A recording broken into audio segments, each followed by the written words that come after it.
I never thought a single bag of crisps could make a grown man look at me as if I'd just humiliated him in front of the entire office. I mean, honestly, who starts a workplace cold war over a bag of crisps? But the moment George's face turned bright red and he told me I was treating him like a child, a part of me wondered something I genuinely never expected to question that day. Had I finally crossed a line? Or had I simply snapped after months of being pushed past the limit of what I could politely tolerate? Because if you had been standing in that staff kitchen with us yesterday, watching crisps explode across the floor, while a 58-year-old man glared at me like I'd betrayed him on a deeply personal level, you probably would have asked yourself exactly the same thing. To really understand how something so stupid turned into full-scale office drama, you need to know one thing about George. Everyone in our office calls him Goldfish George. Not to his face, obviously. We're not heartless. But behind the scenes, that nickname stuck years ago because George has the memory span of a goldfish and the attention span of an easily distracted squirrel. He forgets things constantly. Deadlines, emails, meetings, people's names, and apparently personal boundaries. George has worked at our company longer than almost anyone. He's been there for decades. By the time I joined the department, he was already part of the office furniture. If you know the sort of thing I mean.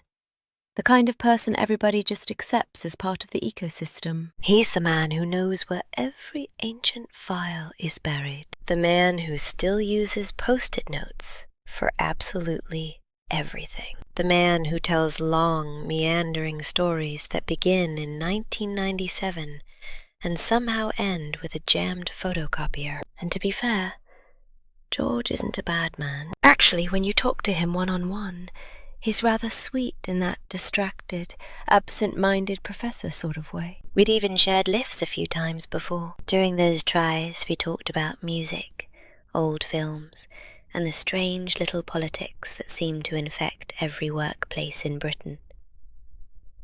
I liked him.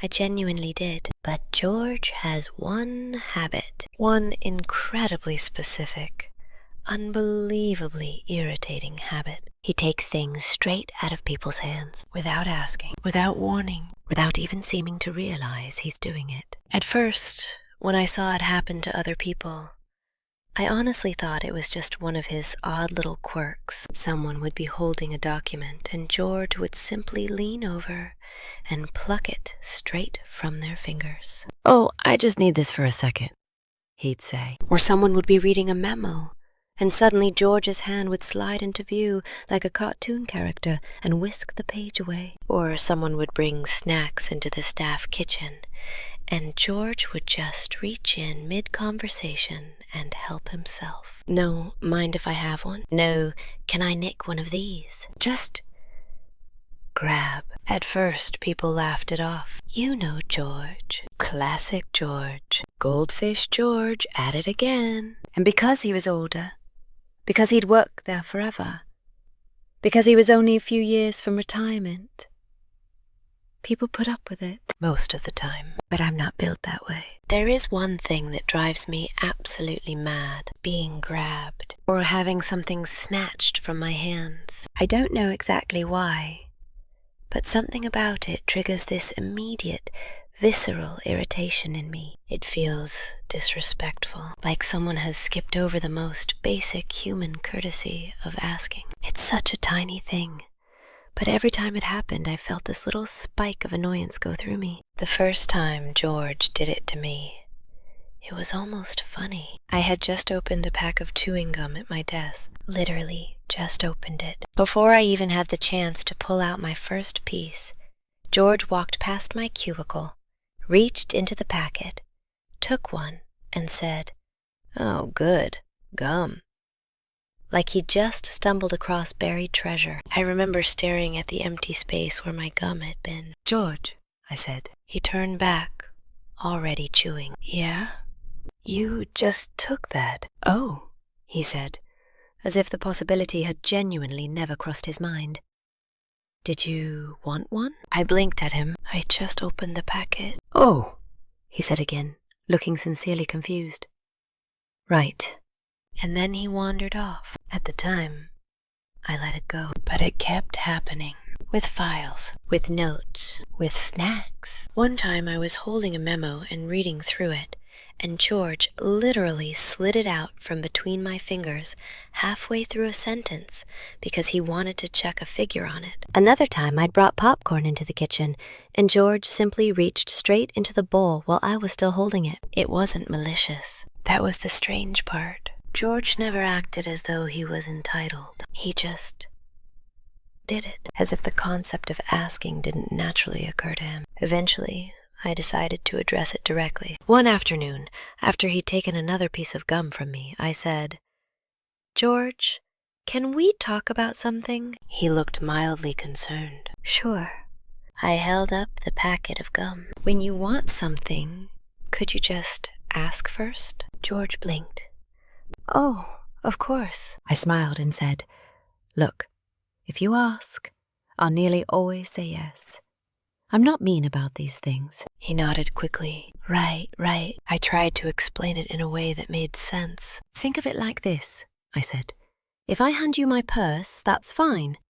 But if you reach into my handbag and pull out my purse, that's theft." George laughed. "Oh yeah, I see what you mean." And for a while, I thought the point had landed. But then it happened again and again and again. Every time we had the conversation, George swore he understood. "Won't happen again," he'd say. But somehow, 2 days later, his hand would be back in somebody's snack bag or pulling a document out of the air. The worst one happened last week. I was filling out an official form at my desk. One of those maddening ones you actually have to pay for through admin because they're numbered and tracked. I had my pen between my fingers, halfway through writing, and suddenly, gone. The pen literally vanished out of my hand. I looked up. George was already walking away with it. "I need to jot down an idea," he said urgently. "George!"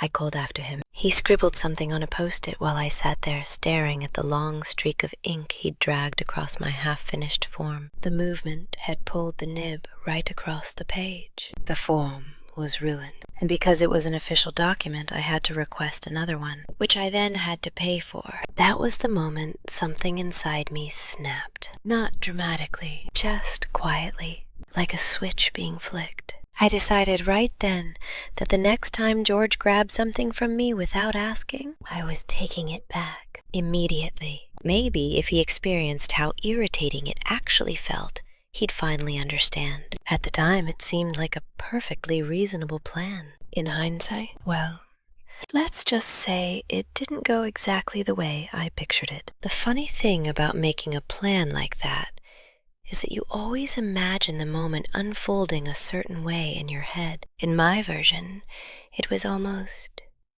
educational. George would grab something. I'd calmly take it back. He'd look surprised. And then finally, it would click in his brain. Oh, that's annoying. Lesson learned.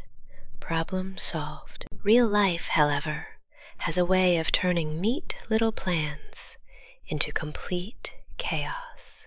And that's exactly what happened yesterday. It was mid-afternoon, that strange, quiet hour in the office when people start drifting toward the staff kitchen looking for tea, coffee, sugar, or anything that might carry them through the last stretch of the day. I had just finished a long meeting and realized I hadn't properly eaten lunch. My stomach was doing that low, angry growl that sounds like distant thunder. So I walked to the kitchen. The fluorescent lights hummed softly overhead. The fridge buzzed in the corner. Someone had left half a pot of coffee on the hot plate, and it smelled faintly burnt. Classic office kitchen atmosphere. On the counter sat a large bag of ready salted crisps someone had brought in earlier. One of those massive share-with-everyone bags, the kind that usually lasts about 20 minutes in our office, because people wander in and take handfuls all afternoon. By that point, the bag was only about a quarter full.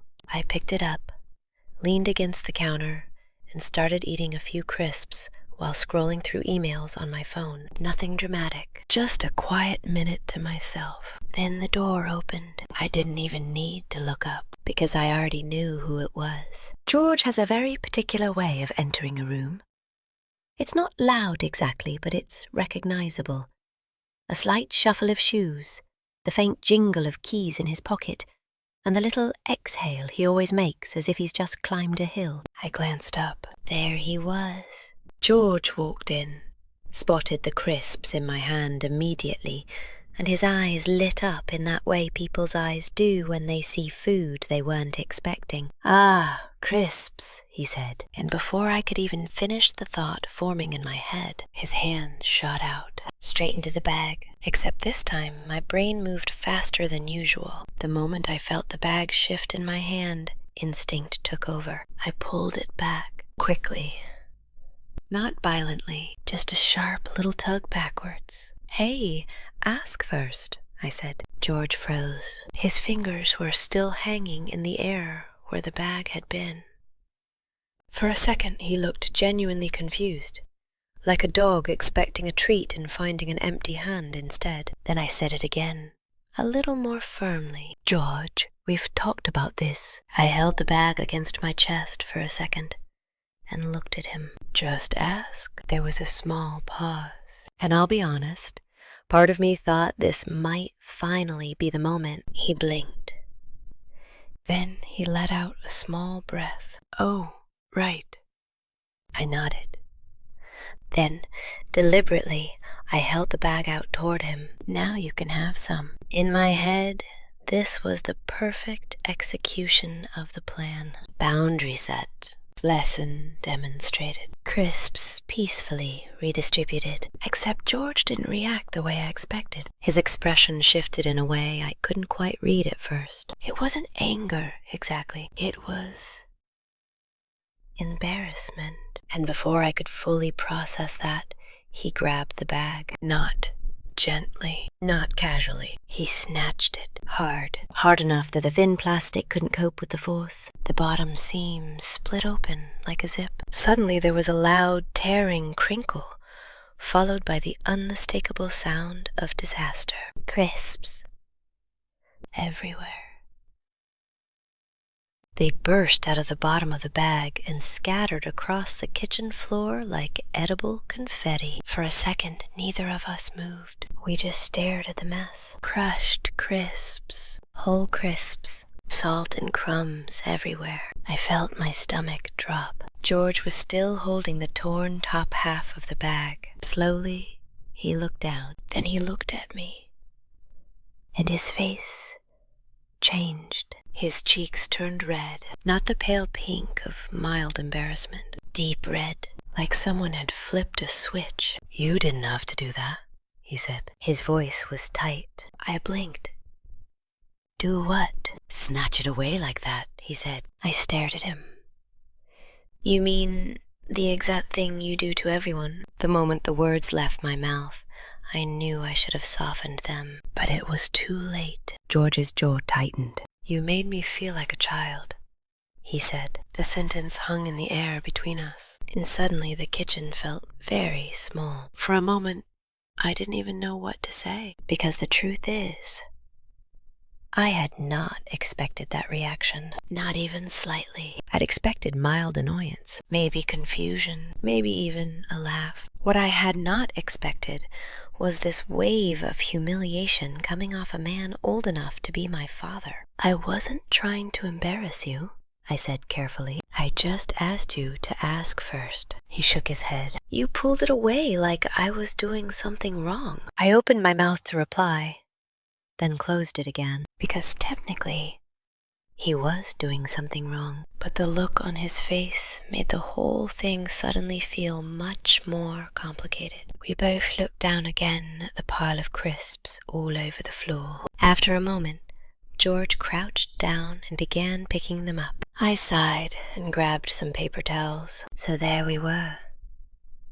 2 grown adults, cleaning up a crisp explosion like we were dealing with the aftermath of some bizarre, food-based crime scene. The silence was awkward, heavy. At one point, George muttered, "I was only going to take a few." "I know," I said quietly. After we finished cleaning, he threw the torn bag into the bin and wiped his hands. Then he said it again. "You made me feel like a child." And something about the way he said it the second time, softer, almost wounded, made a knot form in my chest. Because here's the thing. My plan had been to show him how irritating it felt. Mission accomplished, I suppose. But now I couldn't tell if I'd made a point, or if I'd just humiliated an older colleague who genuinely didn't realize how much his habit bothered people. And ever since that moment, I've been replaying it in my head. The snatch, the tear, the crisps everywhere. The expression on George's face. Maybe the taste of your own medicine approach was childish. Maybe I should have just gone on reminding him politely. Or maybe after months of asking nicely, I finally had the right to enforce a boundary. I honestly didn't know anymore. So now I was left wondering something that kept bouncing around my head every time I replayed that scene in the kitchen. Did I go too far? Or was that the only way George was ever going to understand? I thought the awkwardness would end once the crisps were cleaned up. That's usually how small office incidents work. Something mildly uncomfortable happens, people move on, and within a few hours everyone pretends it never took place. But as George and I stood there in the kitchen, throwing the last crumbs into the bin, the tension between us lingered like a low electric hum. He kept repeating that phrase, "You made me feel like a child." The first time he said it, I brushed it off. The second time, it sat more heavily. The third time, I started to feel a little guilty. Not because I thought I was wrong for asking him to stop taking things from people. That part still felt completely justified. But the way the whole thing had unfolded, it had become far more emotional than I'd expected. George wiped his hands on a napkin and avoided looking at me. I leaned against the counter, suddenly unsure what I was supposed to say. "George," I said carefully, "that wasn't my intention."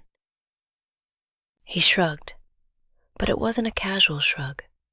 It had weight to it. "Well, that's how it felt." His voice had lost the sharp edge from earlier. Now it sounded tired. I hesitated, because part of me still felt frustrated. This whole situation existed because he refused to respect a very basic boundary. But another part of me suddenly saw him differently in that moment. Not as annoying colleague George, just an older man who looked embarrassed. "You know I've asked you about this before," I said. George sighed. "I know. You promise you understand every time." "I know.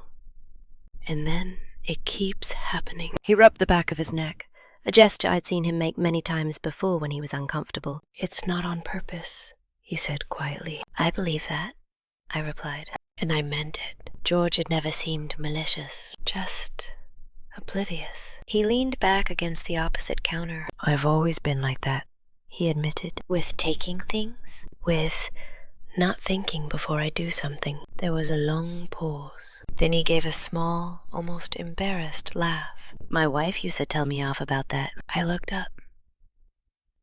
"Used to?" George nodded slowly. "She died a few years ago." My chest tightened a little. "I'm sorry." He waved it off gently. "It's all right. It was cancer.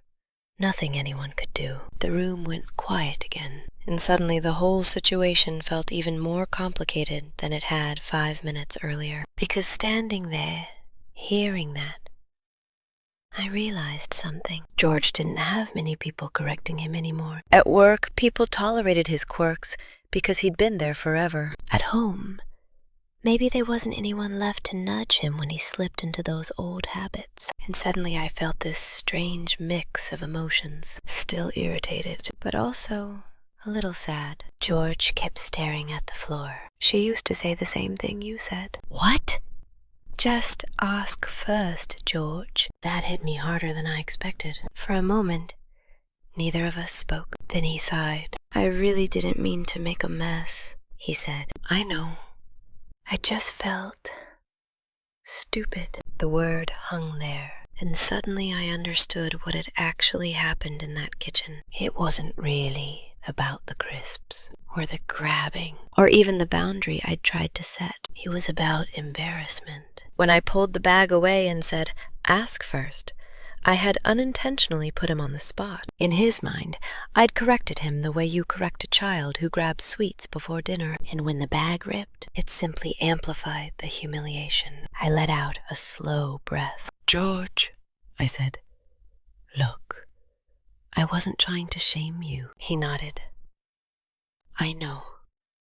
I just needed you to understand how frustrating it is when you take things." He rubbed his forehead. "I suppose now I do." That line should have felt like victory. It was the entire point of my little plan. But standing there, it didn't feel satisfying. It just felt awkward. We threw the last napkin into the bin and walked out of the kitchen together. Back at our desks, the office buzz had returned to normal. Phones ringing, keyboards clicking, someone laughing down the corridor. George sat at his desk and started typing as if nothing had happened. And for a while, that was the end of it. Or so I thought. But later that afternoon, something unexpected happened. One of my colleagues, Melissa, leaned over the wall of my cubicle. "Hey," she whispered. "Did something happen with you and George?" I blinked.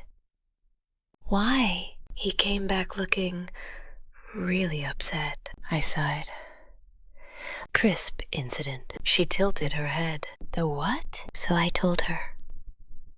Not dramatically, just the basic version. George grabbed crisps. I pulled them back. Bag exploded. We cleaned up. George felt embarrassed. Melissa listened with her eyebrows raised. When I finished, she leaned back slightly and crossed her arms. "Well," she said slowly, "someone finally did it." "Did what?" "Called him out." I frowned. I wasn't trying to call him out. "You sort of did." "Do people really hate that habit that much?" Melissa laughed. "You've no idea." Apparently, George's grabbing habit had been quietly annoying the entire office for years. People just never properly confronted him. "Why didn't anyone say anything?" I asked. "We did," she said. "But George forgets." That was the other thing about Goldfish George. He wasn't just forgetful about tasks. He forgot corrections, too. "But honestly," Melissa continued, "What you did wasn't wrong." I wasn't entirely convinced. It felt a bit childish. She shrugged. "Maybe. But sometimes people don't learn until they experience the thing themselves." And that was exactly the thought that had led me to that moment in the kitchen. Still, I couldn't shake the look on George's face when he told me I'd made him feel like a child, because that had never been my goal. My goal was simply to stop having things taken straight out of my hands. So now I found myself stuck in this odd middle ground. Part of me thought I had finally set a boundary that needed to be set, but another part of me wondered if I had crossed over from correction into humiliation. And the strangest part, today, George hadn't taken a single thing from anyone. Not one thing. He asked someone for a pen that morning. Actually asked, which might have meant the lesson worked. but I still couldn't decide whether I'd handled the situation the right way, or whether I'd let my frustration turn me into someone petty. And that question sat in the back of my mind all day. Had I finally solved the problem? Or had I just become the office cow who made an older colleague feel small? I thought the whole situation would quietly fade away after that. Office conflicts usually do. Someone gets annoyed, someone gets embarrassed, people avoid each other for a bit, and eventually everything drifts back to normal, as though nothing ever happened. But the next morning, when I walked into the office, I noticed something strange immediately. George was already there. He's usually one of the earlier people in, but that day he looked unusually focused. He was sitting upright at his desk, reading something on his screen with an intensity that almost didn't match the George everyone knew. I sat down at my own desk and started going through emails, still carrying that faint knot of uncertainty from the crisp incident. I kept wondering whether things would feel odd between us now. About 20 minutes later, I heard his chair roll back. My shoulders tensed before I even consciously realized it. George stood up and walked towards my cubicle. I could see him approaching from the corner of my eye, and I braced myself. Part of me expected another awkward conversation, maybe another remark about feeling embarrassed, or worse, a passive-aggressive joke. Instead, he stopped beside my desk and cleared his throat. "Hey." I looked up. "Hey." He was holding something in his hand. A pen. He raised it slightly. "Can I borrow this?" For a second, my brain actually lagged, because the sentence he'd just spoken was so normal that it almost didn't register. "Can I borrow this?" He was asking, actually asking. I blinked. Then I smiled a little. "Yeah," I said. "Of course." He took the pen, nodded, and walked back to his desk. That was it. No tension, no awkwardness, just a normal human interaction. And I'll admit something now. I felt relieved, not triumphant, not smug, just relieved, because maybe that meant the lesson had finally landed. Throughout the rest of the morning, I started noticing little things. George paused before taking a stapler from the communal stationery tray and asked the person standing beside it, "Are you using this?" At one point, he walked into the kitchen and said, "Anyone mind if I have a few pretzels?" People looked surprised, but nobody seemed upset. In fact, a couple of my colleagues looked mildly amused. Around lunchtime, Melissa walked by my desk again. "You noticed George today?" she whispered. I nodded. "He asked for a pen," she laughed. "Historic moment." I shrugged. Maybe he just needed a reminder. She gave me a look. Well, you certainly gave him one. The rest of the day passed normally, and for the first time since the crisp explosion, I started feeling less guilty, because the goal had never been to embarrass George. The goal had been simple: boundaries, just basic respect for personal space and property. And maybe, just maybe, that moment in the kitchen had finally made the idea click in a way words alone never had. But the moment that really settled everything happened near the end of the day. I was packing up my bag when George came over again. He leaned lightly against the edge of my cubicle wall. "Hey," he said. I looked up. "Yeah?"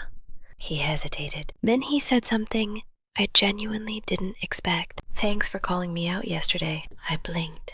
"You're thanking me?" He chuckled softly. "Well, not for the crisp explosion." I laughed. "Fair enough. But for the point you were trying to make." He rubbed the back of his neck again, that same slightly awkward gesture. "I don't think I realized how much I do that." I nodded. "It happens a lot." "Yeah," he admitted. "I'm starting to see that." He looked genuinely thoughtful for a moment. "My wife used to get on at me about that all the time," he said again. "Looks like she was right." I smiled a little. "They usually are." That got a proper laugh out of him. Then he straightened up. "Anyway," he said, "I'll try to do better." And the thing is, I believed him. Not because people change overnight, but because that awkward, ridiculous, crisp-covered moment had forced him to experience exactly what everyone else had been feeling. And sometimes that's the only way a lesson sticks. After he walked away, I sat there for a minute thinking about the whole thing. It was such a small thing. A bag of crisps, a reflexive grab, a quick pullback. And somehow that tiny moment had forced two colleagues to finally address something that had been quietly bothering people for years. Maybe my reaction had been a little childish. Maybe the whole taste of your own medicine approach isn't the most mature strategy in the world. But sometimes, when polite reminders don't work, a real moment of reflection is what actually changes behavior. And honestly, since that day, George hasn't taken a single thing out of my hands. So I'm still sitting here wondering what other people would make of the whole thing. Did I handle it the right way? Or did I let my frustration get the better of me before accidentally solving the problem? I'm still trying to make sense of it. What would you have done if you were in my position? Let me know in the comments. And if you want to hear more stories like this from my life, make sure you subscribe.